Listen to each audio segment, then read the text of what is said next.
Global ইসলামী ব্যাংকের শুভানুধ্যায়ী, পৃষ্ঠপোষক, আমানতকারী এবং অন্যান্য যারা আমাদের সঙ্গে বিভিন্ন ব্যাংকিং কাজে সম্পৃক্ত, তাদের সবাইকেই আমার বক্তব্যের মাধ্যমে ভরসা দিতে চাই যে দেশের যে পরিবর্তন, সেটার সঙ্গে ব্যাংকিং সিস্টেমের উপর যে অশুভ শক্তি ছিল, সেটার থেকে মুক্তি পাওয়ার জন্য বাংলাদেশ ব্যাংক এবং সরকার গ্লোবাল ইসলামী ব্যাংকে ইন্ডিপেন্ডেন্ট ডিরেক্টর এবং একজন চেয়ারম্যান সহ 5 সদস্য বিশিষ্ট একটি পর্ষদ গঠন করা হয়েছে।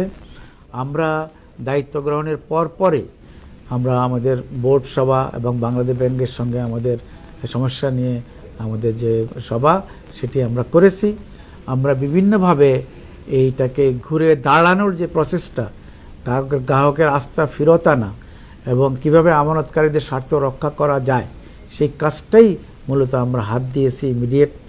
আমরা একটি স্বল্পমেয়াদী, মধ্যমেয়াদী, দীর্ঘমেয়াদী পরিকল্পনা নিয়েছি। খুবই স্বাভাবিক, একটা ঝড়ের পরে, একটা বন্যার পরে, একটা দুর্যোগের পরে যেরকম একটি অবস্থা থাকে, মানুষ ধৈর্যের সঙ্গে যে মোকাবিলাটা করে, আমরা আপনাদের কাছ থেকে সেই ধৈর্যটা আশা করব।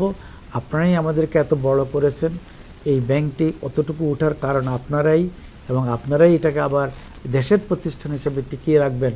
আমি আমার নতুন পর্ষদের পক্ষ থেকে এই আবেদনটা আপনাদের করছি, আর কথা দিচ্ছি যে আমরা এটাকে সামনের দিকেই নিয়ে যাব, পিছনে যাওয়ার আর কোনো সুযোগ নাই। আল্লাহ আমাদের সহায় হন। সবাই সুস্থ থাকুন, সবার জন্য সবাই দোয়া করবেন। আসসালামু আলাইকুম।